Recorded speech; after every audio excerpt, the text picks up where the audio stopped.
भवेता सिद्धि सिद्ध्यर्थं पूजितो यासनासने सर्वविघ्नहरे तस्मै गणाधिपतये च नमः। सर्वमङ्गलमाङ्गल्ये शिवे सर्वं तदेव लक्ष्मीपतितेन्द्रयुगः स्मरामि। लाभस्तेषां जयतेषां कुतस्तेषां पराजय तेषां विन्दे वरक्ष्यामो हृदयतो जनार्दन। सहितादि श्रीमन्महागणाधिपतये च नमः। यजमान सकुटुम्बस्य सभ्रातृगणोऽहं च विष्णोराज्ञा प्रवृतमान सत्या ब्राह्मणोदिते प्राराधे श्री श्वेतभाराकल्पे वैवस्वतमनन्तरे अष्टाविंशे तमे कलकस्यां कलप्रथम चरणे जम्बूद्वीपे भारतखण्ड्यारावर्तान्तर्गतेषे पुण्यपवित्र क्षेत्रे चलगनन्दा मन्दाकिनी भागरथ्यां उत्तरादिभागे च तदेवांग पौड़ी जनपदे उत्तराखण्ड राज्यान्तर्गत घाटली मण्डलान्तर्गत काण्डामल्ला ग्रामे वास्तव्यं नल नाम संवत्सरे मासानां मासौतमे मासे आदिसूर्यमेघार्के वैशाख मासे शुभे शुक्ल पक्षे सुपर्णम्भ्यां उदयभ्यां तिथौ द्वितीयाभ्यां तिथौ च तदेवांगः चंद्रवासरान्तर्गत संयुक्त जातानां च काश्यप गोत्रोत्पन्नः श्रीमानः रोहित सिंह जी वर्मणां राहुल सिंह जी वर्मणां संदीप सिंह जी वर्मणां तस्यायां च सकुटुम्बस्य सभ्रातृगणोऽहं च सबान्धवस्यायां च तदेवांगः रोहित सिंह जी राहुल सिंह जी तस्य पितुः स्वर्गीयः सुरेंद्र सिंह जी वर्मणां तस्य एकोत्तिष्ठ श्राद्ध निमित्तकं हेतवे च वार्षिक पिंडांतर्गत श्रीमद् भागवत महापुराण ज्ञानुष्ठानांतर्गत निर्विता सिद्ध्यर्थं च हेतवे च अस्याः च जन्म कुंडली दशा मध्ये आचंभोरा प्रयसा भूकेषु समस्त दुर्ग्रह दुर्दशा दुरंतर दशा विंशोत्तरी दशा मध्ये जन्म कालिक वर्ष कालिको चरणे सर्ग जानिताद व्याधि सर्वोदर निवर्ते अग्रेतर विद्यतानुसारणं च तदेवांग कायिक वाचिक मानसिक दैहिक दैव हुदित्यपिताप निवारणार्थं च नाना भय निवारणार्थं च डाकनी भय साकनी भय कुमंत्र कुजंत्र तदेवांगः पाषाण भयदाति भय श्रृंगी भय निवारणार्थं च हेतवे च अप्राप्तार्थ लक्ष्मी प्राप्तार्थं च हेतवे स्थिर लक्ष्मी कीर्ति लाभ सत्र प्रजा सद्वि सिद्ध्यर्थं च हेतवे च स्वगृहे च सर्वपितृ तारणायां च पितृ उद्धार निमित्तकं हेतवे च श्रीमद् भागवत महापुराण ज्ञानुष्ठानांतर्गत तृतीय दिनांतर्गत तदेवांगः निर्विघ्ना सिद्ध्यर्थं च सर्वप्रथम गणपति पूजनम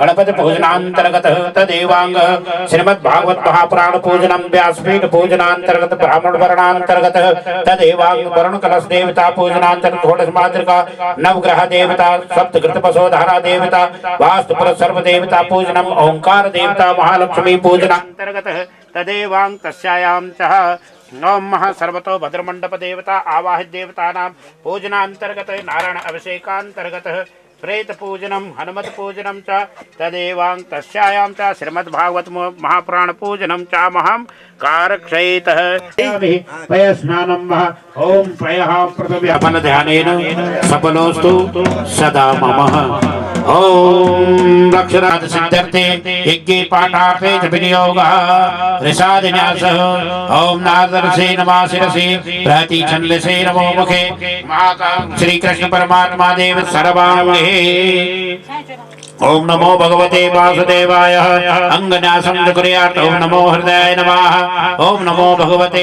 शिरसे स्वाहा वासुदेवाय नमः शिखाय वघट ओम नमो नमः कवचाय हुम ओम भगवते नमः नेत्रत्राय वघट वासुदेवाय नमः अस्त्राय भरंगणा तेखागं सहस्रयोजने अवधन्नां नितनमसि यानि कानि च पापानि जन्मान्तरकृतानि च तानि सर्वाणि सन्ति प्रदक्षिणां पदे पदे सञ्जीवयत्यखिल शक्तिधरा सदाम्ना अन्यस्तहस्तचरण श्रवणात्वगादीन् प्राणान् नमो भगवते पुरुषाय तुभ्यम् ओम महातदेवांगः ध्यानार्थे आवाहनार्थे आसनार्थे पुष्पं समर्पयामि तदेवांगः पाद प्रक्षालनं कुर्यात् ओम अपाधनदान सहस्रभानव समीहितार्थार्पण कामधेनव अपार संसार समुद्र सेतवा पुनाद मा ब्राह्मण पाद पांसवा हस्त प्रक्षालनम अर्घ्यं ददातः भूमिदेवाग्रजनमासीतं विप्रं पुरुषदेवांगः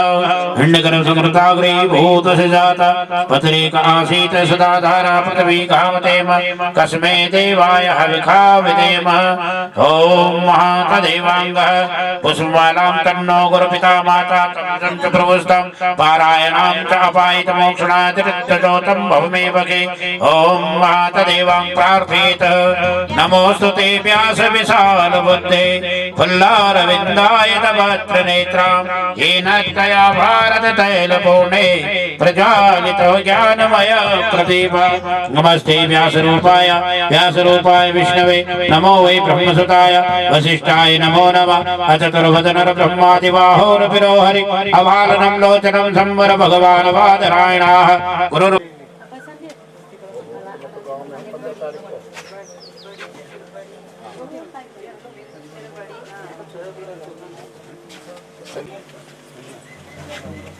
आओ बद्रीशपुरम में आओ। ओम नमो ब्रह्मण्य देवाय गो नंबर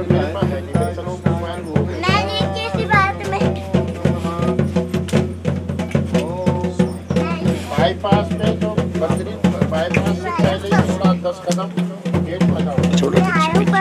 ओम सहस्त्र शेखा मुरुगः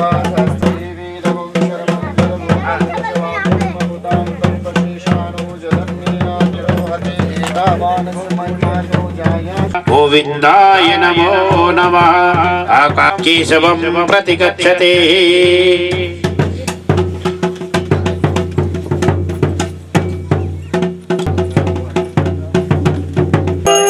तुलसा महारानी नमो नमो तुलसा महारानी नमो नमो हरि की पटरानी नमो नमो हरि की पटरानी नमो नमो तुलसा महारानी नमो नमो हरि की पटरानी नमो नमो धन्य तुलसा तुम बड़ तप कीना धन्य तुलसा तुम बड़ तप कीना सालिग्राम की भाई पटरानी नमो नमो मैया सालिग्राम की भाई पटरानी नमो नमो तुलसा महारानी नमो नमो हरि की पटरानी नमो नमो तुलसा महारानी नमो नमो हरि की पटरानी नमो नमन भोग छती व्यंजन बिनु तुलसा हरि एक नमानी नमो नमो मैया बिनु तुलसा हरि एक नमानी नमो नमो तुलसा महारानी नमो नमो हरि की पटरानी नमो नमो तुलसा महारानी नमो नमो हरि की पटरानी नमो नमो वासुदेवाय हरि वासुदेवाय ओम नमो भगवते वासुदेवाय ओम नमो भगवते वासुदेवाय एक परिक्रमा करने केवल एक है ना एक परिक्रमा हे गौरीश विनायक पाणे शशांक मौले प्रखवादिरूढ़ देवादिदेवेश महेश नित्यं ग्रहाण पूजा भगवन् नमस्ते गंगाधर महादेव पूर्वस्वः रुद्र यह गच्छ यह तिष्ठ रुद्राय नमः संपूजस्यायां च पंचपत्र प्रकारूढ़ त्रिलोचन सदाशिव चंद्रमौली महादेव मम यजमानः स्वस्ति करो भवः तदेवांग हस्ते जलम गृहीता अनेन कृतार्चनेन तदेवांगः ओम तृतीय स्तंभ अस्तित्वार्थ देवतां प्रियता नमः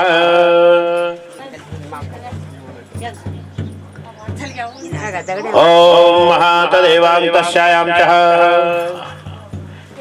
ततो मध्यवेदी वायव्यकोणे पीतवर्णस्तंभे इंद्रं प्रपूजयेत् ओम महाशुभम करोतु कल्याणम आरोग्यम सुख संपदा यजमान पुत्र प्रकाशाय इंद्रज्योतिर्नमोस्तुते ओम विनियोगः त्रातारविंद्र गर्गऋषि त्रिषुप छंदो इंद्रो देवता इंद्र आवाहने पूजने च विनियोगः आवाहनम च कुर्यात् एहि प्रत्यग्न गजाधिरूढ़ सहस्रनेत्र तुलसैकवंद शिवराज गजारूढ़ पुरंदर सतकृतो वज्रहस्त महावाहो वांस्तार्पतो भव इंद्राणे नमः आनंदाय नमः विभूते नमः आदित्ये नमः संपूजस्य ओम महा आनेन कृतार्चनेन तदेवांगः चतुर्थ अष्टम स्थितार देवता प्रियतां नमः।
प्रवर्तमान सद्या ब्राह्मणोतिथि प्राराधे श्री श्वेत भाराकल्पे वैवसतमनन्तरे अष्टाविंशतमे कलकस्यां कलुसंचरणे जम्बूद्वीपे भारतखण्ड्यारावर्तान्तर्गतेषे पुण्यपवित्र क्षेत्रे जलकनन्दा मन्दाकिनी भागरत्यामुत्रादिभागे च तदेवाङ्गः काटली मण्डलान्तर्गत पौड़ी जनपदे उत्तराखण्ड राज्यान्तर्गत काण्डामल्ला ग्रामे वास्तव्यम्।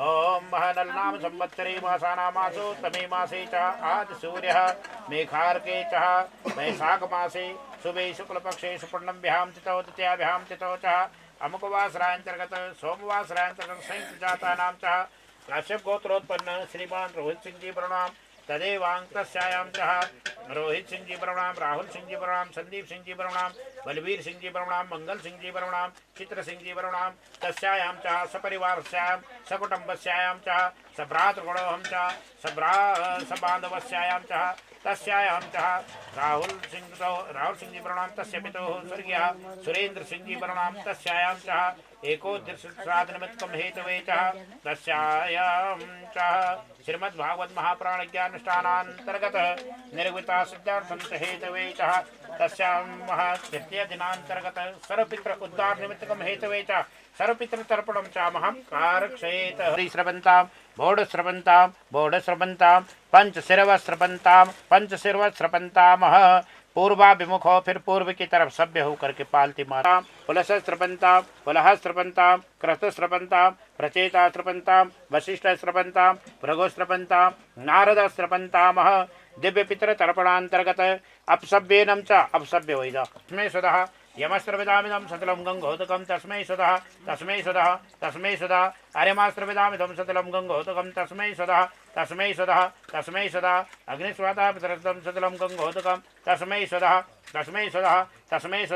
बहिर्सपितरस्तं सतलं गंगोदकं तस्मै सदा सोमपा पितरस्तं सतलं गंगोदकं तेभ्यः सदा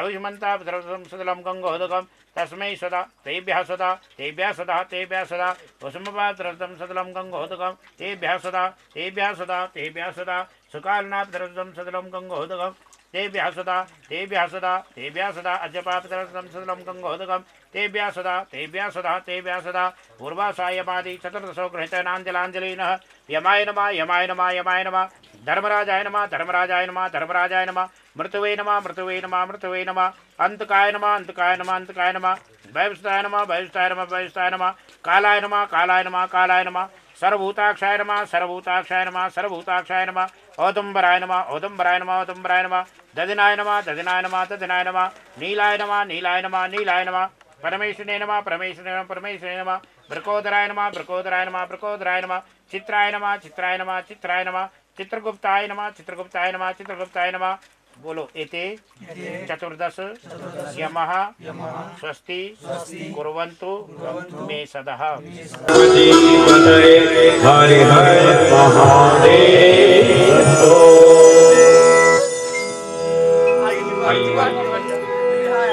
तृतीय दिवस की कथा में अवगाहन करने से पूर्व सभी अपने आत्मशक्ति के लिए प्रभु नाम संकीर्तन करें। बड़े भाव से बड़े प्रेम से सभी एक साथ मिलकर गाएगा। वनमाली घनश्यामा पीत वासा वनमाली घनश्यामा पीत वासा मनोहरा। वनमाली घनश्यामा पीत वासा मनोहरा। वनमाली घनश्यामा पीत वासा मनोहरा। पीत वासा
कलावरो चिरो कांची कलावरो चिरो कांची कलावरो चिरो कांची कलावरो चिरो लसन मुकुट कुंडला लसन मुकुट कुंडला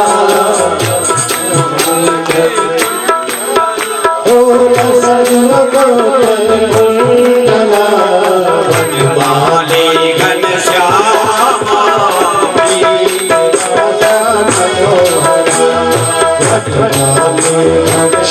श्यामा देवसा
मनोहरा देवासा मनोहरा बनमाली घनश्यामा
देवासा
श्रीमद् भागवत वैष्णव संतों का परम धर्म,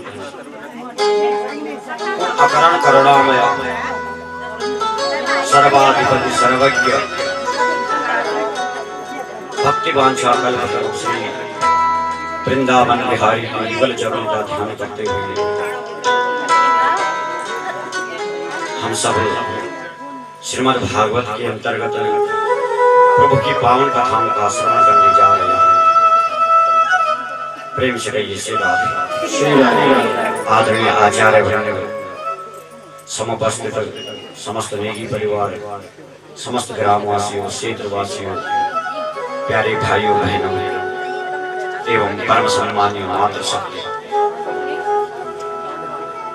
आज परम सौभाग्य परम सौभाग्य नेगी परिवार जो अपने पितरों के निमित्त पितृ उद्धार के लिए ये सुंदर ज्ञान कर रहे हैं। देखो, हम संसार में आए हैं, प्रभु ने हमारे ऊपर कृपा की और असीम कृपा मेरे ठाकुर जी की हम सबके ऊपर। प्रभु ने संसार में हमें भेजा क्यों? या फिर कभी सोचो कि संसार में हमारा जन्म हुआ किस कारण, किस हेतु हुआ है? ठाकुर जी ने हमें यहाँ ऐसा तो नहीं भेजा होगा कि हम यहाँ आए, खाया, पेट भरा और चले, इसलिए तो हमारा जन्म नहीं है।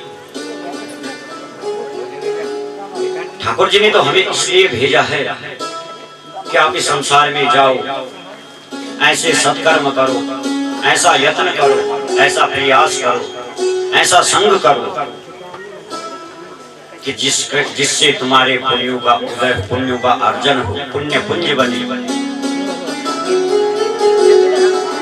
भागवत कथा सुनाओ, भागवत कथा कराओ, और जो सुन करके भागवत कथा करवा करके एक दिन भगवान के ही परम धाम को पहुंच जाओ, यही तो जीवन का लक्ष्य है। ये सत्कर्म जो है हमारे, ये भी आपके साथ नहीं छोड़ी। देखो, जिस संसार पे मोह हमने इतना रखा, ये मेरा बेटा, ये मेरा बेटी, ये मेरी माँ, ये मेरे पिताजी, ये मेरा सुहृद, ये मेरा मित्र, ये मेरा बंधु, सब पे हमारा मोह बटाव। लेकिन जिस दिन यहाँ से जाना होगा ना, ये सब शमशान तक छोड़ने आएंगे आपको, वहां से आगे नहीं आएगा। वहां से आगे आपका साथ देगा तो भैया यही सत्कर्म देगा, ये पग पग पे आपको साथ देगा। और जो सत्कर्म होते हैं ये कोई साधारण बात नहीं। आपको मैं प्रथम दिन से बता रहा हूँ, ये पुण्यों का जब उदय होता है, ठाकुर जी की कृपा जब होती है और पितरों का आशीर्वाद जब मिलता है, तो तभी ऐसे दुर्लभ यज्ञ होते। अन्यथा ये तो बड़ा कठिन है। कौन कर सकता है? कौन भागवत पढ़ सकता है? कौन भागवत सुन सकता है? बालकृष्ण की वामांगमय प्रतिमूर्ति है श्रीमद् भागवत। और अपने पितरों का स्मरण करते हुए, अपने पापों का स्मरण करते हुए, अपने जितने भी हमसे गलत काम हुए हों उन सभी का स्मरण करते हुए ठाकुर जी के चरणों में रखते हैं कि ठाकुर जी, अज्ञानवश हमसे ऐसा पाप हो गया था, ऐसा कर्म हो गया था, लेकिन आज तुम्हारी कृपा हो गई, तुम्हारी कृपा से हमें भागवत कथा सुनने को मिल रही है। आज जितना भी मेरे अंदर दुर्गुण है, जितना भी मेरे अंदर पाप है मेरे ठाकुर, आज मैं तुझे समर्पण कर देता हूं। इसको बोलते हैं आत्मनिवेदन। और ये आत्मनिवेदन जो है नवदा भक्ति में मेरे ठाकुर जी को अति प्रिय है, भगवान को बहुत प्रिय है। आर्त भाव से आ जाओ भगवान के आगे, क्योंकि देखो पाप कर्म तो हमसे होते रहते हैं। झूठ भी हम बोलते हैं, कभी कभी चोरी भी हम कर लेते हैं, शराब भी हम पी लेते हैं, जुआ भी हम खेल लेते हैं। हाँ, अनेक पाप कर्म हम किया करते, कभी भूल से हो जाते, पाप को देखते हैं तो भी पाप लगता है, झूठ को सुनते हैं तो भी पाप लगता है। तो ठाकुर जी के चरणों में हम बैठे हैं, भागवत भगवान के चरणों में हम बैठे हैं, तो ठाकुर जी से यही प्रार्थना हम करें कि हमारे जीवन में जितने भी बुरे कर्म हैं, जितने भी पाप हैं, हे गोविंद आज मैं सर्वस्व तुम्हें समर्पण कर देता हूँ, तुम्हारे चरणों में अर्पण कर देता हूँ। प्रेम से कहिए श्री राधे। इसी के साथ उस भागवत भगवान को मैं करबद्ध प्रणाम करते हुए बस यही प्रार्थना करता हूँ, हे बिहारी जी, जिस दिवंगत आत्मा के निमित्त एक श्रीमद् भागवत ज्ञान यज्ञ हो रहा हो, उनको परम सद्गति मिले, परम मोक्ष मिले, परम वैकुंठ धाम मिले, और इसके साथ साथ नेगी परिवार के समस्त पितरों का कल्याण हो। नई पुरानी जो भी हो, अपमृत्यु जिसकी हुई है, दुर्घटनावश मृत्यु जिसकी हुई है, कोई कारणवश मृत्यु जिसकी हुई है, सबको मेरे ठाकुर अपने चरणों में स्थान देना, सबको आत्म शांति देना। और इसके साथ साथ भैया हम जितने भागवत कथा सुन रहे हैं, प्रभु से यही प्रार्थना है कि सबका कल्याण हो, सबके पितरों को सद्गति मिले। बोले वृंदावन बिहारी लाल की। कल की कथा में हम सुन रहे थे, बता देगा कोई कल क्या सुन रही थी? हाँ, नहीं बता पाए, क्योंकि कथा के अंत में मैंने आपको बताया था कि कथा ऐसी होनी चाहिए कि जो यहाँ से सुने और यहाँ उतर जाए, यहाँ से सुने यहाँ से निकल जाए, ऐसी नहीं। उस कथा का सुनने का तो कोई फल नहीं, कथा तो ऐसी सुनो, यहाँ से सुनो और हृदय में उतारो, और प्रयत्न ये करो कि कथा के बताई हुई आज्ञा का हम पालन करें, तो कथा सुनने का फल। बोले वृंदावन बिहारी लाल की। आराम से बैठ जाओ, शांत शांत। और देखो भागवत जी में जो है ना, लिखा है कि 64 अपराध हुआ। कथा के बीच में पानी पीना अपराध, कथा के बीच में कुछ खाना अपराध, कथा के बीच में किसी से बोलना ये अपराध है। अपराध तो ऐसे बहुत है, लेकिन जिनको हम कर सकते हैं वो तो कम से कम हमें करना चाहिए। छींत पैर तुम पूरी कह का या मखन छोड़नी नहीं चाहिए, हम तो केवल भगवान चाहिए बस। हाँ, प्रेम से बोलो जय श्री राधे। भगवान तो द्वारिका को प्रस्थान कर चुके हैं ना, पांडवों को छोड़ के, क्योंकि इससे पहले ब्रह्मा आदि देवता आए हैं और भगवान को कहा कि प्रभु अब तो आप अपने वैकुंठ धाम चलो।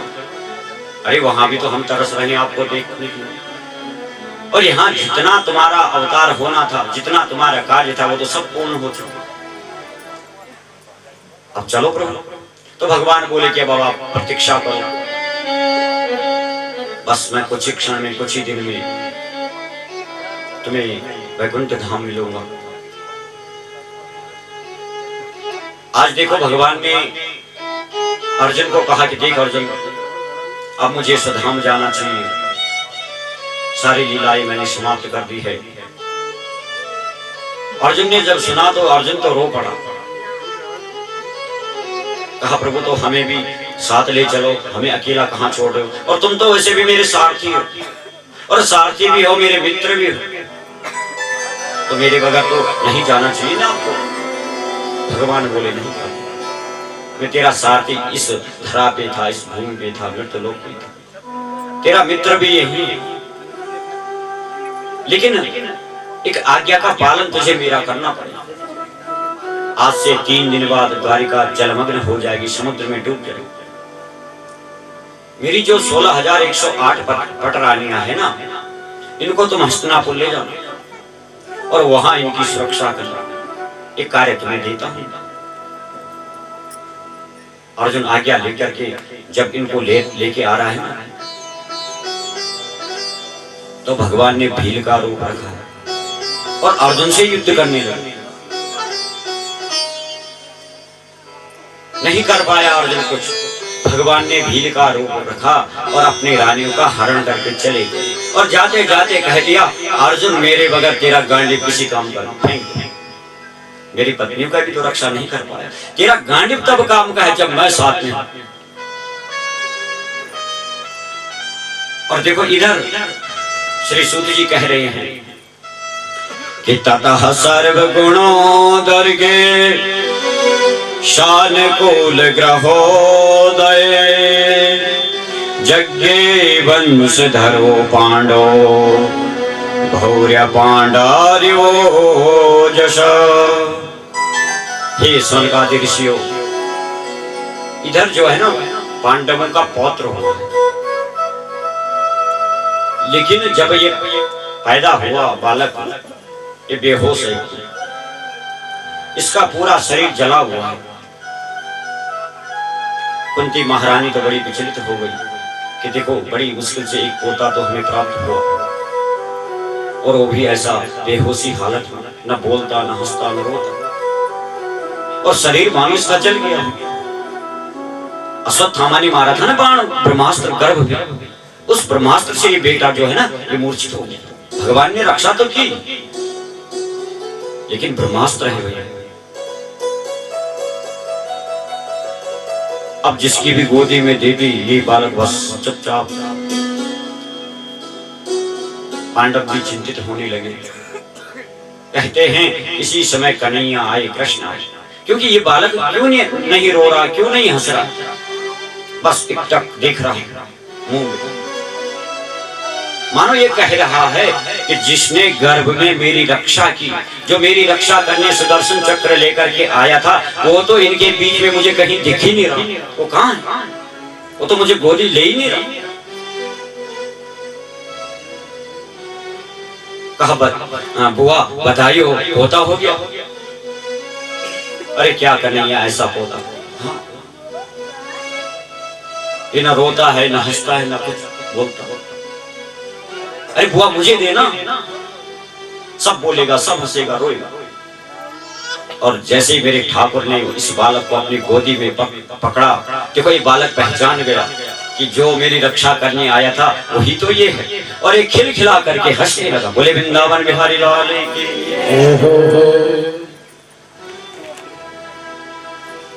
बड़े बड़े संत महात्मा आए। महाराज धर्मराज युधिष्ठिर ने बहुत दान दिया, गौ का दान किया है, तिलों के पर्वतों का दान किया है। देखो चक्रवर्ती राजा है, जितने भी कैदी थे कारागार में सबको मुक्त कर दे। विद्वान ब्राह्मण आए, उनको भोजन कराया, स्वस्थ वाचन आदि करवाए उनसे, और कहा महाराज थोड़ा हमारे पोते की कुंडली देखिए, जन्म पत्री देखिए। संत महात्मा जो है कुंडली पढ़ने लगे और कहने लगे श्री धर्मराज युधिष्ठिर जी से कि पार्थम प्रजापितं साक्षात् दीक्षं कुर्वमानवः ब्राह्मण्यं सत्यसंगश्च रामो दशरथ विमर्थ। महाराज आपका ये पोता जो है ना, ये परम धर्म धुरीण होगा, परम धुरीण राजा बनेगा, धर्म धुरीण, धर्म का परम अनुयायी हो। ज्यादा क्या बोले धर्मराज, ये आपकी ही प्रतिमूर्ति है। जो धर्म आपके अंदर, वो धर्म इस बालक के अंदर। अर्जुन जैसा वीर होगा, चारों तरफ इसका नाम होगा, भीम जैसा बलवान होगा, नकुल जैसा बुद्धिमान होगा। लेकिन महाराज बस इतना ही कहा, चुप हो गए ब्राह्मण लोग। धर्मराज युधिष्ठिर बोले महाराज आप चुप क्यों हुई, और लेकिन क्यों बोला आप, ये क्या करेगा, कैसा है फिर आगे। और देखो आपने सारे गुणों का बखान तो कर दिया, अगर इसके अंदर कोई दुर्गुण है तो वो भी तो बता दो। संत बोले देखो महाराज, इससे एक संत का अपराध हो और जिससे इसे श्राप लगेगा कि तक्षक इसको डसेगा और उसके डसने से इसकी मृत्यु हो जाएगी। जब सुना तो बड़ा दुख हुआ धर्मराज युधिष्ठिर और कहा ऐसा पौत्र हमारा, अरे संतों को तो हम पूजते हैं, संतों का तो हम वंदन करते हैं, इतना ही नहीं ब्राह्मण की छोटी छोटी बेटियां भी अगर हमारे महलों में आती है तो हमारे घर के बड़े बुजुर्ग अपनी पगड़ी उतार कर उनकी कदमों में रख देते, इतना मान सम्मान हम देते हैं हमारा संतों को, ब्राह्मणों को। और हमारा ये बेटा, ये पौत्र, ये संत अपराध करेगा, संतों का अपमान करेगा। ब्राह्मण बोले देखो चिंता करने की आवश्यकता नहीं, अज्ञानवश ये अपराध तो करेगा लेकिन अंत में संतों की ही शरण जाएगा और संतों की शरण में जाकर के भागवत कथा सुनेगा और भागवत कथा सुन करके अपने को तो तारेगा ही तारेगा, अपने पूरे कुल को भी तार देगा। बोले वृंदावन बिहारी लाल की हो। बड़े खुश हो गए धर्मराज। चलो दुर्गुण थोड़ा है लेकिन फिर भी सद्गुण तो है हमारे पोते। लेकिन गतः सप्तधुना मासा भीमसेन तवानुजा। आज 7 महीना निकल गए हैं, अर्जुन को द्वारिका गए हुए, भगवान को छोड़ने गया, वापस नहीं आया। पोता हो गया है तो भी वापस नहीं आया। बड़े चिंतित हैं धर्मराज युधिष्ठिर और आज उनको इतनी चिंता हो रही है, अपने जीवन पर्यंत उनको कभी ऐसी चिंता नहीं। आकाश से तारे टूट रहे हैं, गौशाला में जा रहे हैं तो न पिबन्ति स्तनम वत्सा न दुहन्ति च मातरम। गाय के बछड़े जो है ना वो स्तनपान नहीं कर रही, दूध नहीं पी रही गाय। गाय की आंखों में आंसू। मंदिर में जाते, मंदिर में क्या देख रहे हैं कि जितनी मूर्तियां हैं, विग्रह है भगवान के, उनसे आंसू गिर रहे हैं। बड़ा अपशगुन देख रहे हैं और बड़े चिंतित हो गए हैं कि ये तो बड़ा बुरा हो रहा है, अब क्या करें। भीमसेन को बुलाया और कहा भैया भीम, पता नहीं क्यों मैं चिंतित हो रहा हूं, मैं विचलित हो रहा हूं। ऐसे करो तुम द्वारिका जाओ और द्वारिका जाकर के द्वारिकाधीश का कुशल समाचार जल्दी लेके आओ, मुझे कुछ भ्रम होता है। प्रेम से बोलो जय श्री राम।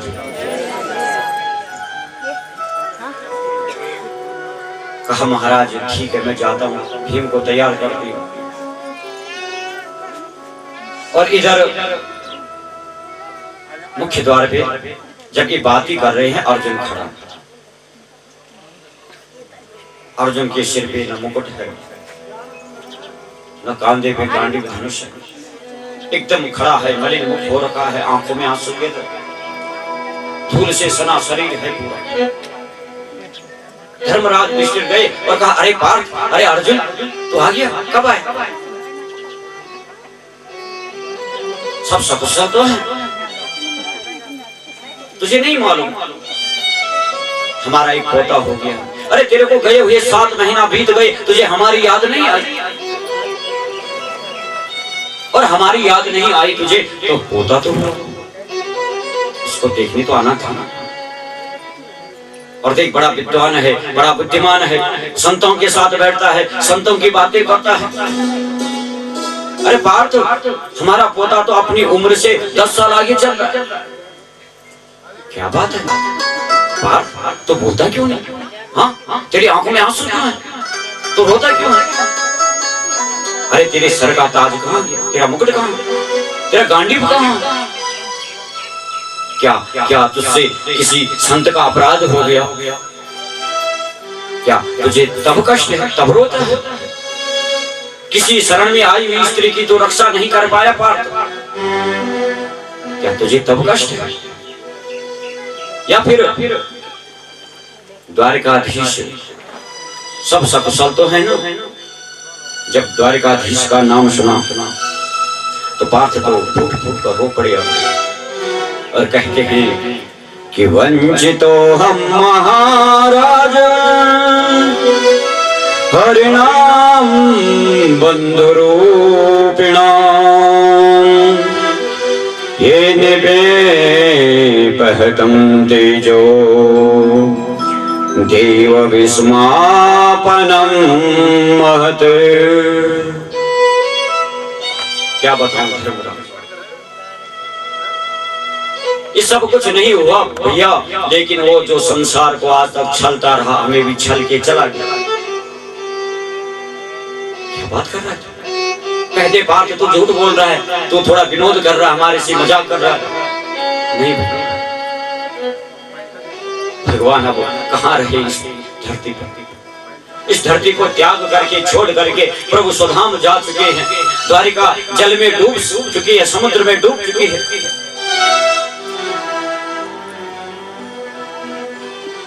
और वो संसार को छलने वाला आज हमको भी छल गया। बड़ा अहम था हमें उस पर, बड़ा विश्वास था हमें उस पर, आज वो हमको भी तीनों की भांति यहाँ छोड़ दिया। सुना तो धर्मराज तो पागलों की भांति रोने लगे। पीछे से कुंती महारानी ने जब सुना तो कुंती महारानी का तो एकदम से प्राण निकले और मर गए। धर्मराज युधिष्ठिर बोले, देख भैया अर्जुन, कन्हैया के कितने बड़े कृपा हमारे ऊपर, कितने बड़े एहसान पांडवों के ऊपर। आज जो हम यहाँ पे खड़े हैं, आज जो चक्रवर्ती राजा मैं बना हूं, आज जो हम सब सुरक्षित हैं, तो वो मेरे गोविंद के ही कारण है। लेकिन अब अगर कोई कष्ट हमारे ऊपर आता है तो भैया हमें बचाने वाला कोई नहीं। हमारी इतनी सामर्थ्य नहीं कि हम उस कष्ट से, उस दुख से निकल जाए। तुम्हें मालूम है जब एक बार दुर्वासा ऋषि आए थे हमारे आश्रम में, हमारे कुटिया में, दुर्योधन ने भेजा था और दुर्योधन ने कहा था भोजनोपरांत जाना वहां पांडवों से मिलने और भोजन की याचना करना। आए थे दुर्वासा ऋषि भी। उस समय हम भोजन कर चुके थे, द्रौपदी भोजन कर चुकी थी, क्योंकि भगवान सूर्य ने अक्षय पात्र दिया था द्रौपदी को। और उस अक्षय पात्र की विशेषता थी कि जब तक भोजन बनाने वाला भोजन न कर ले, चाहे लाखों करोड़ों आदमी भी भोजन के लिए बैठे, कभी समाप्ति नहीं होती। ऐसी विशेषता थी। भोजन बनाने वाला भोजन तो भोजन समाप्त होता। लेकिन ऐसे समय पे दुर्वासा ऋषि आए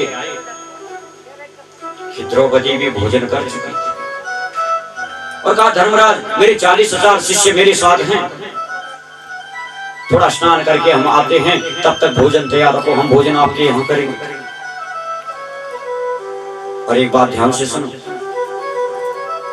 मेरे शिष्यों के लिए भोजन में कोई कमी नहीं होनी चाहिए। धर्मराज बोले ठीक है मां, अब जाइए स्नान करके आइए। अब पांडव तो रोने लगे। देखो दुर्वासा ऋषि तो अगर खुश हो गए तो भगवान को गोदी में बिठा दे, और रुष्ट हो गए तो कहीं का न छोड़ना। पांडवों को लगा भोजन अब हम यहाँ जंगल में कहां से लाएंगे, अक्षय पात्र समाप्त हो चुका, खाली हो चुका, द्रौपदी भोजन कर चुकी। और दुर्वासा मुनि अगर यहाँ आएंगे भोजन नहीं मिलेगा तो कहीं ऐसा न कह दे कि तुम सब भस्म हो जाओ, हम भस्म हो जाए। अब क्या हो गया? लेकिन तुम्हें मालूम है पार्थ, उसी समय द्रौपदी ने कन्हैया का नाम लिया था, ठाकुर जी का नाम लिया था और कहा था मेरे ठाकुर, मेरे कन्हैया, आज हम पे कष्ट आया है, थोड़ा हमारी मदद कर। और जब इतना कहा तो मेरा गोविंद हमारे बीच में खड़ा हो गया। हमने जब बताया उसको कि ऐसी ऐसी बात है तो कहा अक्षय पात्र मुझे ला दो। मेरे पास। द्रौपदी बोली भैया ये तो खाली हो चुका है, मैं तो उसको धो के भी रख चुकी हूँ, उसमें तो कुछ बचा ही नहीं। हमारी बहन तो ला तो साथ ला करके दिया भगवान को। भगवान ने देखा उसको तो उसके मुंह पे सब्जी का एक छोटा सा टुकड़ा लगा था। भगवान ने उसको उठाया, अपने मुंह में डाल दिया, और जैसे ही भगवान ने अपने मुंह में डाला, उधर में गया, वैसे ही दुर्वासा ऋषि और उसके शिष्यों का पेट फूलने लगा, अपने आप भरने लगा। दुर्वासा ऋषि तो बोलने लगे ये क्या हो रहा मुझे, ये क्या हो रहा मेरे पेट? अरे अरे मैंने तो अभी भोजन भी नहीं किया, अभी थोड़ी देर पहले तो भूख लगी थी, भोजन की इच्छा हो रही, और अब देखो ऐसा लगता है हमारा पेट फट गया। शिष्य भी बोले महाराज हमें भी ऐसी हो रहा है, भोजन का तो मन ही नहीं है। अरे तो हमने पांडवों को वचन दिया है, वो तो भोजन बना के हमारे इंतजार कर रहे होंगे। दुर्वासा ऋषि बोले सीधे इधर से चुपचाप निकल जाओ, वहां जाने की आवश्यकता है। और इस कष्ट से उस कन्हैया ने हमें बचाया था, नहीं तो हम उसी दिन समाप्त हो जाते। तो भगवान की लीलाओं को याद कर रहे हैं पांडव। धर्मराज युधिष्ठिर बोले देख पार्थ अब तो अच्छा नहीं लगता इस धरती पर कन्हैया के बगैर। अरे पहले तो मैं राजा बना ही नहीं, और जब राजा बना तो कन्हैया यहाँ है ही, अब अच्छा नहीं लगा। परीक्षित को बुलाया और राज सिंहासन पे बिठा दिया, राजा अभिषेक कर दिया। कहा बाबा मैं तो अभी खेलने कूदने का समय है मेरा, राजपाट के बारे में मैं क्या जानूं? धर्मराज बोले देखो परीक्षित हमारे मंत्री तुम्हें सब समझा देंगे, तुम चिंता मत करो, बस तुम इसमें बैठ जाओ। और राजा अभिषेक करके महापरायण किया है पांडवों ने। प्रेम से बोलो जय श्री राम। अब देखो राजा परीक्षित अब बड़े हो रहे हैं, इनका विवाह उत्तरा की बेटी इरावती से हुआ, जयंती से हुआ, और इनके जन्मेजय आदि पुत्र हुए। कृपाचार्य को इन्होंने अपना गुरु बनाया, और 3 अश्वमेध यज्ञ गंगा के तट पे राजा परीक्षित ने किए। आज देखो राजा परीक्षित की अवस्था लगभग 42 वर्ष की हो चुकी है। आज मन में सोचने लगे कि देखो मेरे राज्य में किसी को कोई कष्ट तो नहीं, थोड़ा राज्य का भ्रमण करके आऊं, देख के आऊं सब सुखी है भी या नहीं। तो घूमते घूमते सरस्वती नदी के किनारे आए, और सरस्वती नदी के किनारे जैसे आए क्या देखते हैं एक गाय है, और गाय की आंखों में आंसू, रो रही है। एक बैल है जो एक पैर पे खड़ा है, 3 पैर कटे हुए हैं, और ये दोनों आपस में बड़ा सुंदर वार्तालाप कर रहे हैं। बैल ने देखा कि गाय रो रही है दिनों की भांति, पूछने लगे कि कच्चित् भद्रे नाम यमाम मनस्ते विच्छायासि मलायते तन्मुखेन अलक्षये भवति मन्तराधि दूरे बन्धु शोचसि कंचनव। अरे धरणी, अरे भद्रे, तुम क्यों रोती हो? तुम्हें क्या कष्ट है? तुम्हारी आंखों में आंसू? क्या तुम्हारा कोई बंधु बांधव तुम्हें छोड़कर दूर चला गया, तुम तब रो रही हो, तब तुम्हें कष्ट है? या आजकल गौ का उपहास लोग करते हैं, अपमान करते हैं, संतों का ब्राह्मणों का उपहास करते हैं, क्या तुम्हें तब कष्ट है? या वो नंद नंदन यशोदा नंदन द्वारिकाधीश इस पृथ्वी को छोड़ करके स्वधाम चले गए हैं। क्या तुम्हें कहीं कृष्ण वियोग तो नहीं? क्या तुम तब रोती हो, तब कष्ट है? कृष्ण का नाम सुनते ही ये गाय जो है रोने लगी। देखो ये गाय है कौन? ये गाय ही धरती स्वरूप है, धरती माता है। और ये बैल ये धर्म है। और देखो इस धरती में धरती माता को कोई कष्ट नहीं हमसे। कष्ट होता है तो केवल पाप से। पाप जब बढ़ता है तो सबसे पहले धरती माता रोता है। बाकी आप इस पृथ्वी में इस धरती में कुछ भी कर लो, पाप नहीं करना। पाप को सहन नहीं कर पाते। नहीं तो देखो इतना वजन रखा हुआ है, कभी ना हिलती ना कभी गिरती। एक बार पूछ लिया था ना धरती माता को कि तेरे मन में कभी उत्कल नहीं आता क्या? अरे इतना भार तूने उठा रखा। तो कहा कि मुझे तो जो है ना नीचे से शेष भगवान ने धारण किया। और शेष भगवान के ऊपर कौन है? बोले शांताकार भुजगशयनम पद्मनाभम सुरेशम। वो नारायण है जो कैसा है? बोले शांताकार है, शांत आकार जिसका है। और उस शांत आकार के सानिध्य में वो शेष है और उसके सिर पे मैं हूं, तो फिर मैं कैसे हिल सकता? मैं भी तो शांत रहूं।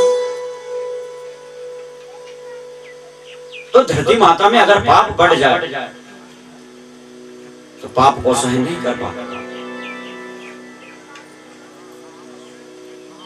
धरती माता बोली कि देखो जी, आप तो मेरे लिए तो इतना पूछ रहे हैं कि तुम्हारी आंखों में आंसू क्यों है, तुम्हें इतना कष्ट क्यों है, लेकिन अपना कष्ट नहीं देखते तुम। तुम्हारे 3 पैर कहां गए?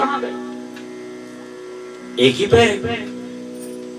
ये धर्म बोला कि धर्म प्रवेश धर्मज्ञम धर्मदशे वृषरूपधृक् यदा धर्म कृत स्थानम सूचकस्यापि तक्षवत्। देखो देवी मैं साक्षात धर्म और एक पैर मेरा सतयुग में चला गया, एक पैर मेरा त्रेता में चला गया, एक मेरा द्वापर में चला गया। केवल एक ही है जो कि सत्य नामक पैर पे खड़ा है। और आज भी धर्म जो है ना वो सत्य पे ही खड़ा है। प्रेम से बोलो जय श्री राम। ये धर्म जो है सत्य पे खड़ा है। बाकी तो 3 पैर जो है ना तप सोच और दया ये निकल गए। अभी दोनों वार्तालाप कर रहे हैं आपस में, तब तक पीछे से एक व्यक्ति आया, एक काला काला सा, जिसने कि राजसी वस्त्र धारण किए, कवच कुंडल धारण किए हुए, हाथ में धनुष बाण है, गदा है, डंडा है। और ये आकर के गाय को भी पीटने लगा डंडे से और उस बैल को भी लात से मारने लगा और साथ में गालियां बकने लगा। ये सब देखो राजा परीक्षित देख रहे हैं पेड़ की ओट में छुप। बड़ा क्रोध आया और कहा अरे दुष्ट, अरे अधम, तो है कौन? और तुझे नहीं मालूम कि ये कितना दुखी है, कितना कष्ट तो हो रहा, और तू इनको मारता है? मैं तेरा अभी वध कर देता हूं, तो है कौन? ये बोला महाराज हम तो कली युग हैं हम, और हालांकि आप वध नहीं कर सकते मेरा, मैं तो युग हूं, लेकिन फिर भी मैं आपके चरणों का वंदन करता हूं, आपको प्रणाम करता हूं कि आपके समय के बाद फिर मेरा आने वाला है। कहा तो तू तो बड़ा दुष्ट है, तेरे समय में क्या क्या होगा? तो सारे अवगुण गिना दिए इस कली ने। झूठ लोग बोलेंगे, झूठ का बोलवाला होगा, सत्य का नहीं होगा। जिसके हाथ में लाठी होगी शासन उसी का होगा, चाहे वो सही है चाहे गलत है।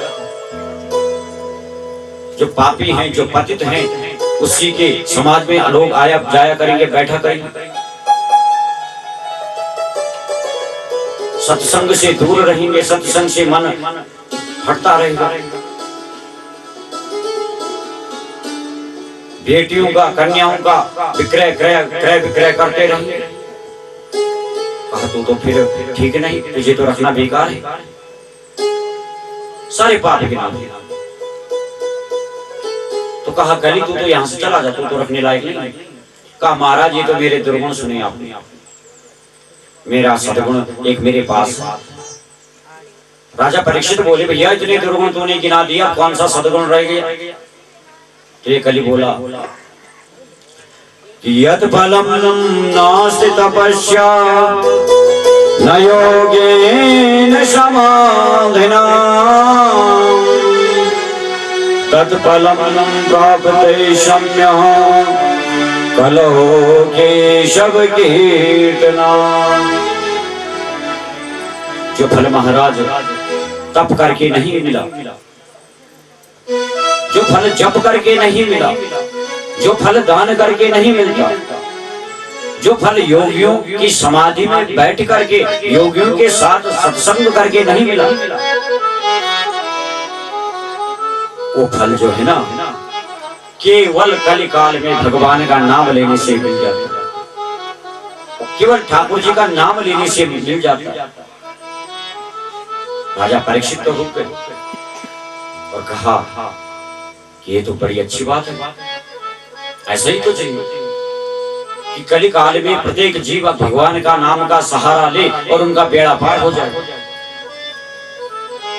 और कली बोला कि देखो जहां भगवान का नाम लेंगे, केशव का नाम लेंगे, वहां मैं नहीं ठहरता, वहां से मैं निकल जाता। तो कली कह रहा है कि कलियुग समयुग आन नहीं, जो नर कर विश्वास और गाये राम गुण विमल जस उतरहु बिना हो प्रयास। इस बहुरूपी संसार के स्वरूपी सागर से बिना परिश्रम का केवल राम नाम गा करके ही पार हो सको। प्रेम से बोलो जय श्री राम। जय श्री राम। अब देखो जब ये बात कही तो कहा देख कली ऐसे कर, जब तक मेरा राज्य है मैं हूं, तू यहां से कहीं अन्यत्र चला जा। कली बोला जाऊं कहां? जहां से सूर्योदय होता है, जहां सूर्यास्त होता है आपका राज्य, मैं कहां जाऊं? आप मुझे कुछ स्थान दे दो, मैं वहीं रह लूंगा तब तक। तो राजा परीक्षित देने लगे, 4 स्थान पहले दिए हैं, धूतम पानम श्रेय सूनम। कहा कली जहां जुआ खेला जाए वहां तेरा वास, वहां तू जाकर के रह। जहां मदिरालय है, शराब जहां पीते हैं, कली वो तेरा घर है, तू वहां रह। जहां वैश्यालय है तू वहां जाकर के, वो तेरा घर है। और वध है, जहां पशुओं का वध किया जाए, ये तेरे घर है।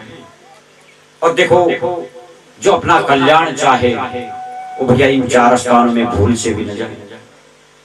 ये 4 स्थान जो है कली के हैं,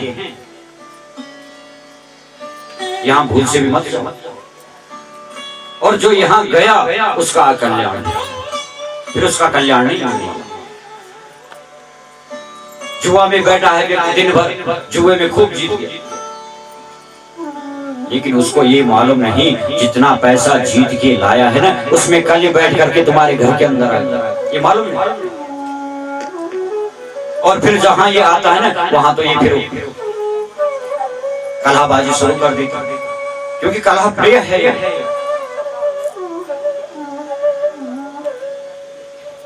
पानम, शराब पी करके व्यक्ति अनाप शनाप बोल बैठता है। क्यों? वो कली ही तो बुलवाता। अरे धर्म के प्रतिमूर्ति जो राजा परीक्षित है, उनसे इतना बड़ा अपराध ये कली करवा सकता है? जब तो क्या हमसे नहीं करवा सकता? बुद्धि में बैठ जाता है शराब के साथ। और फिर देखो क्या बोलता है, क्या वैश्यालय है, वधालय है, इन स्थानों पे तो जाना ही नहीं। ये ठीक स्थान है, ये कली के स्थान है। अब ये कली बोला ठीक है महाराज, ये स्थान मेरे लिए ठीक है, लेकिन मेरा परिवार तो बहुत बड़ा है। मदम कामम रजो वैरम, मेरा परिवार तो इतना बड़ा है कि 4 स्थान पर्याप्त नहीं। और देखो महाराज, 4 स्थान आपने अपनी इच्छा से मुझे दिए, अपने मन से दिए, अब 1 स्थान मेरे मन से दे दो। कली बोला, राजा परीक्षित बोले ठीक है, बोल तुझे क्या चाहिए? कहा मुझे सोने में भी स्थान दी। अब देखो सोने का मतलब धन से भी लगाया जाता है, और सोना सोना, क्योंकि कली देख रहा था कि जो ताज इस परीक्षित ने पहना है ये पाप की कमाई का ताज है, और सही मौका है क्यों न पहले मैं राजा की ही बुद्धि खराब करूं। राजा की बुद्धि खराब हो गई, पूरी प्रजा की बुद्धि खराब हो गई। सोना मांगा,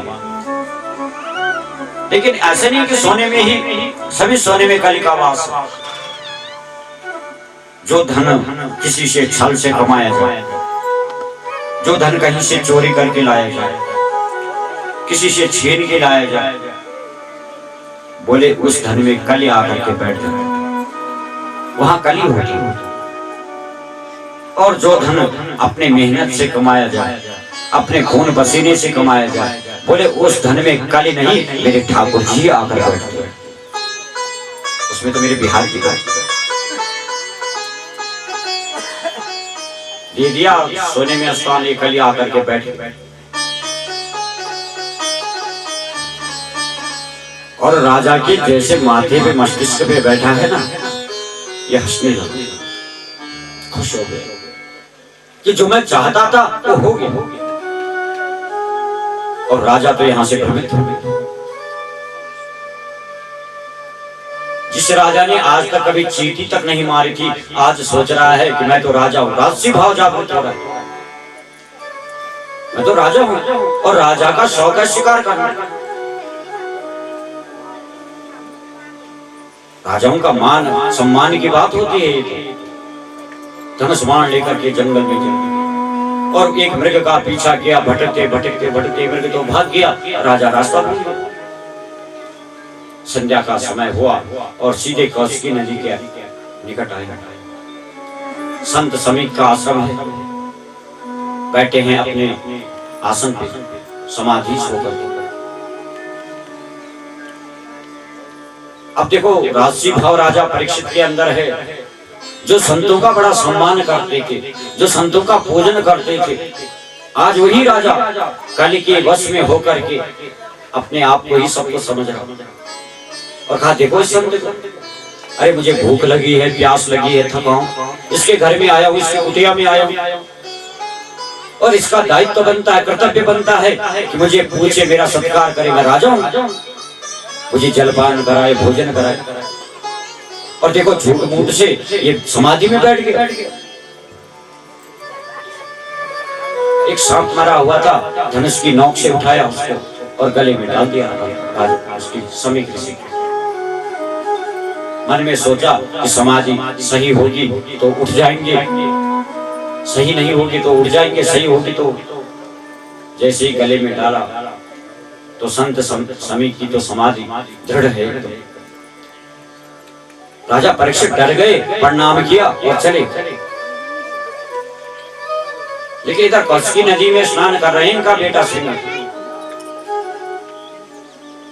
भाग करके गए हैं ऋषि बालक और कहा रे सिंह तेरे पिता के गले में एक राजा मरा हुआ सर्प डाल दिया।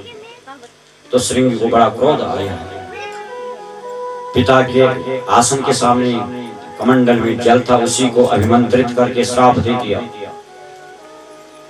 इति लंघयते मर्यादा तक्षकः सप्तमे, कि जिस किसी राजा ने भी मर्यादा का उल्लंघन किया है, ऐसा दुष्कर्म किया है, मेरे पिता का अपमान किया है, मैं श्राप देता हूँ कि आज से ठीक 7वें दिन में यही सांप तक्षक बनेगा और राजा को डसेगा, राजा की मृत्यु हो जाएगी। श्राप देता हूँ, श्राप दे। इधर समीप मुनि की जब समाधि खुली तो सारे ऋषि बालक बैठे हैं सामने। कहा रे तुम यहाँ पे सब क्यों? श्रृंग बोला क्षमा करना महाराज, आज कोई राजा आपका अपमान कर दिया।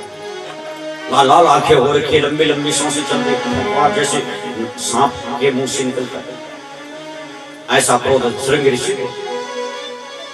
कहा बेटा तो तूने कुछ नहीं किया ना, कोई बात नहीं, मारा हुआ सर्प डाल दिया तो क्या हो गया?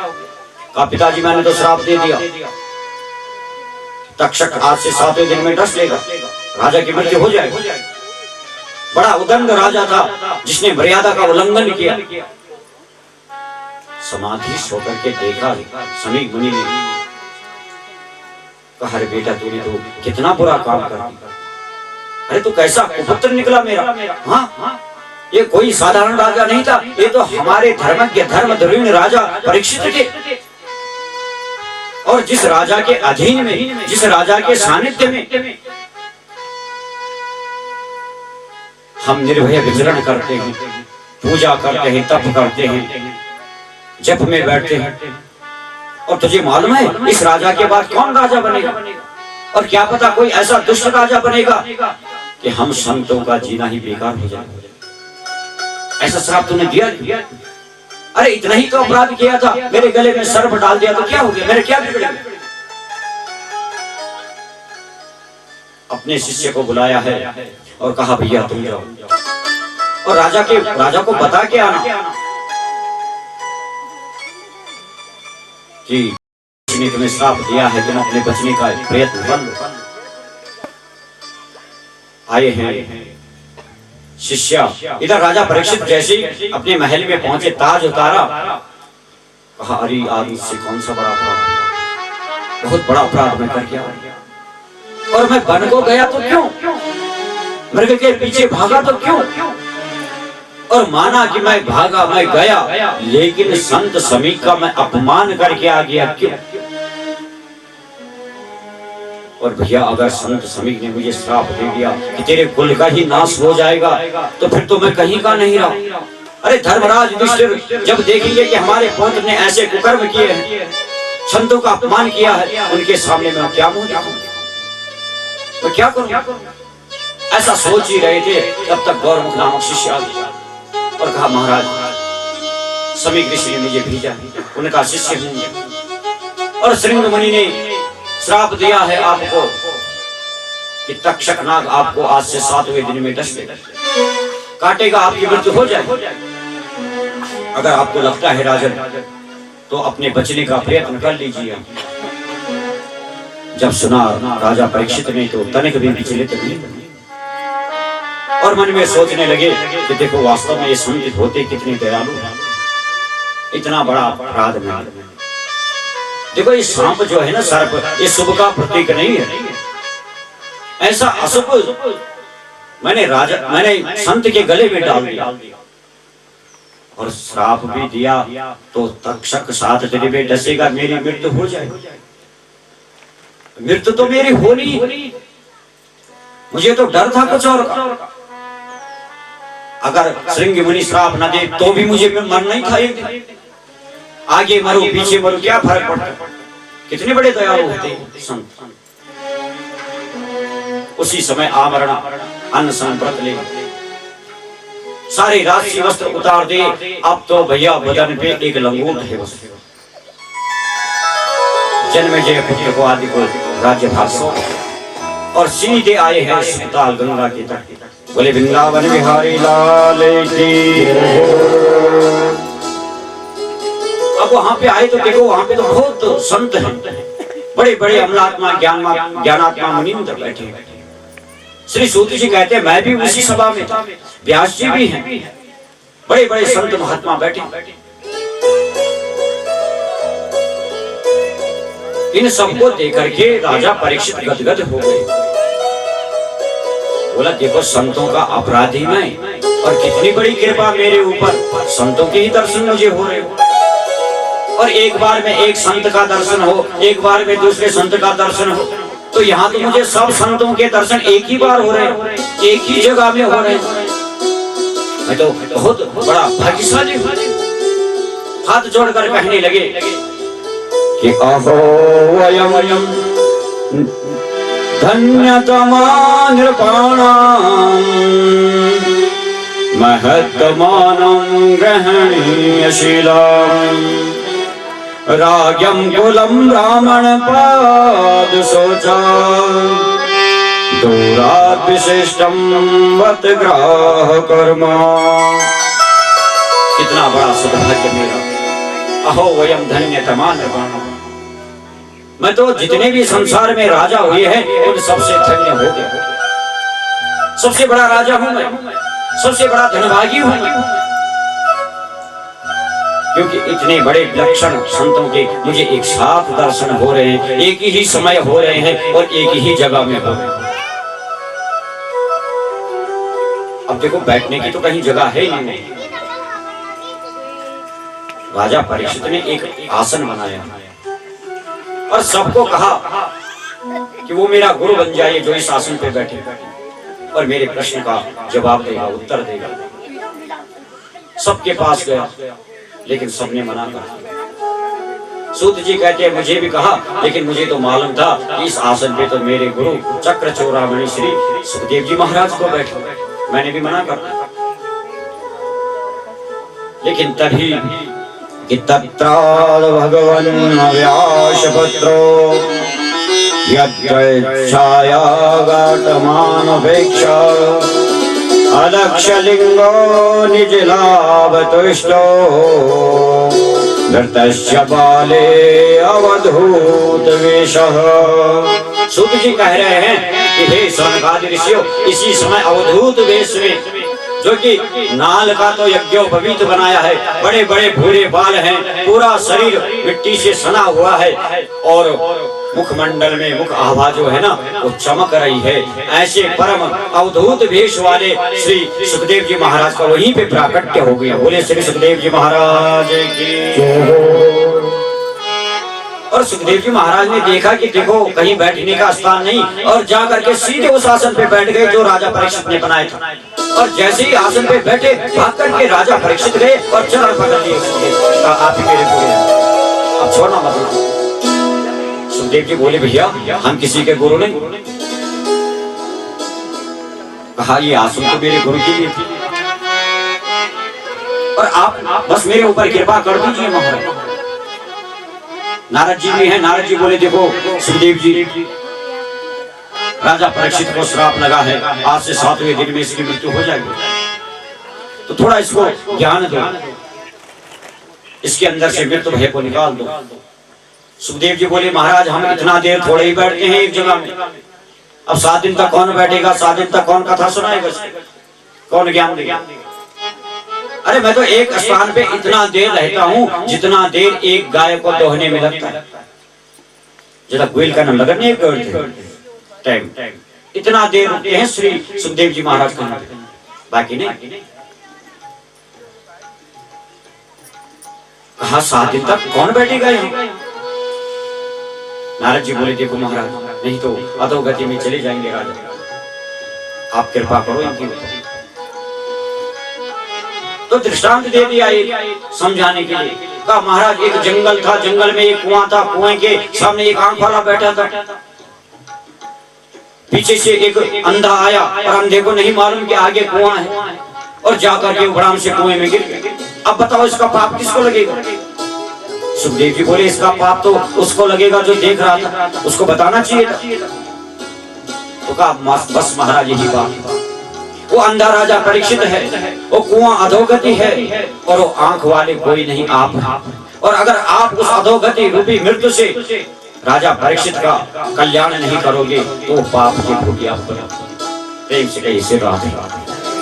तो मान गए, चरणों में बंधन किया।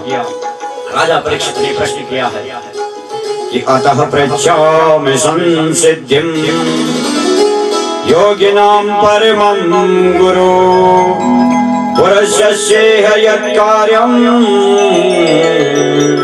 म्रियमाणस्य सर्वदा। गुरुदेव आप मुझे ये बताइए कि जिसकी मृत्यु निकट हो, जिसको 7 दिन में मरना हो, उसको क्या करना चाहिए?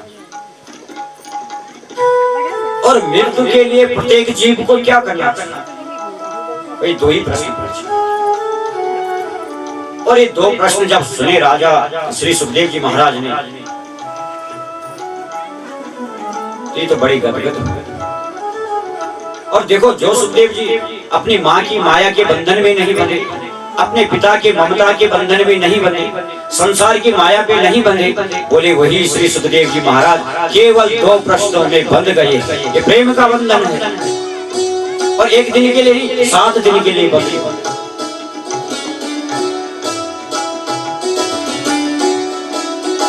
बड़े गदगद हो गए और कहते हैं कि राजन, वास्तव में तुम्हारा प्रश्न बड़ा उत्तम है, बड़ा सुंदर है कि परियानेशते प्रश्नः कृतो लोकहितं नृपा आत्मवित् सम्मतः पुंसां श्रोतव्यादिषु या परः। आपने जो प्रश्न किया है ना राजन, कृतो लोकहितं नृपा, ये लोक हित के प्रश्न किए हैं आप। आपका कल्याण तो होगा ही, साथ में पूरे संसार का कल्याण होगा।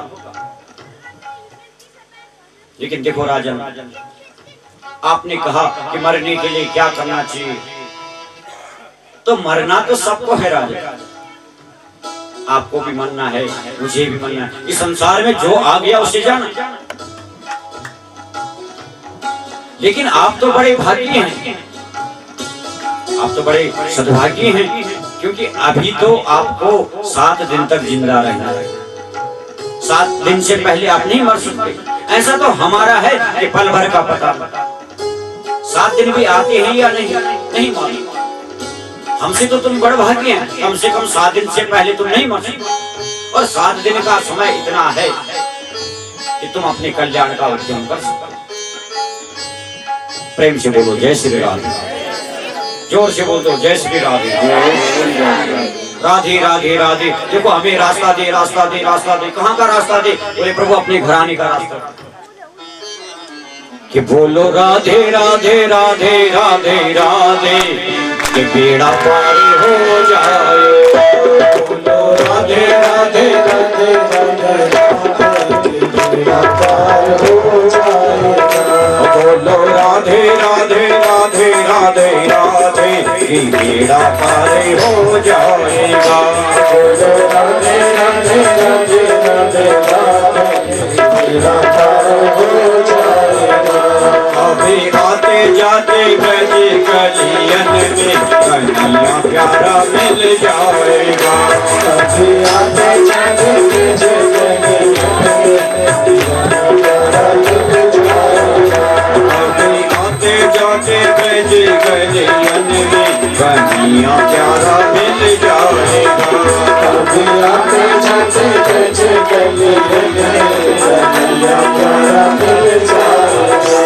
बोलो राधे राधे राधे राधे राधे, कि मेरा पार हो जाएगा। बोलो राधे राधे राधे राधे राधे, हाथ ऊपर करके तालियों की सेवा से राधे।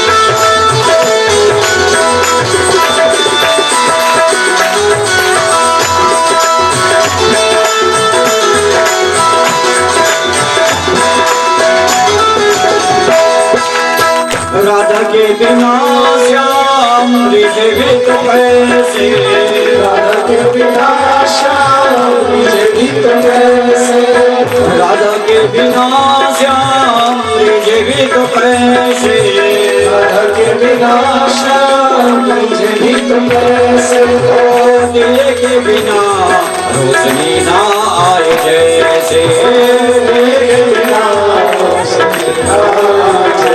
यदि राधा राधा नाम नहीं बोला जीना बेकार हो जाएगा यदि राधा राधा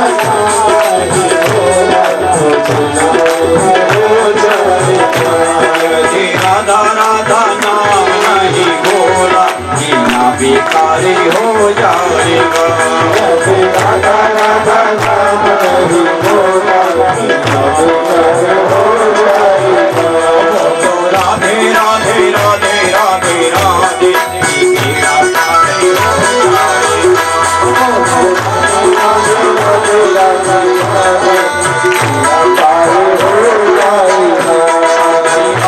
जाते कैसे कैसे प्यारा मिल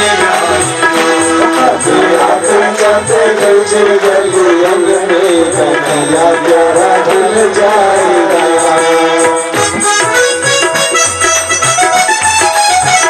राधे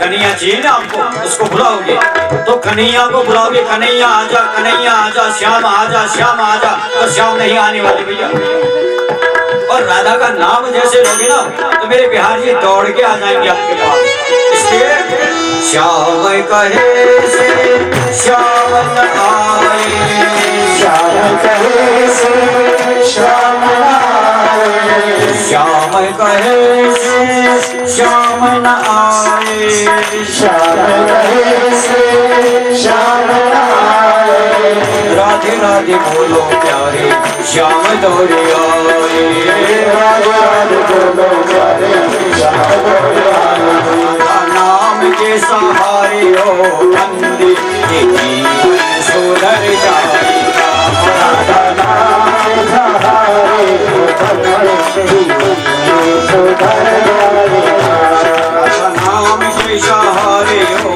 बंदे ये जीवन सुधर जाएगा जगत की है महारानी सारी जगत की है महारानी सारी जगत की है महारानी प्रेम कृपा मया राधा रानी प्रेम कृपाया राधा रानी प्रेम कृपा मया राधा रानी प्रेम कृपाया राधा रानी राधा नाम के सहारे हो बंदी जीवन सुधर जाएगा राधा नाम सहारे हो बंदी जीवन सुधर जाएगा नाम के सहारे हो बंदे जीवन सुधर जाएगा राधा नाम के सहारे हो बंदी जीवन सुधर जाएगा बोलो राधे राधे राधे राधे राधे मेरा प्यारे हो जाएगा राधे राधे राधे राधे राधे तेरा प्यार हो जाएगा आते जाते बैठे कलियन में कन्हैया प्यारा मिल जाएगा कभी आते जाते गले गलियन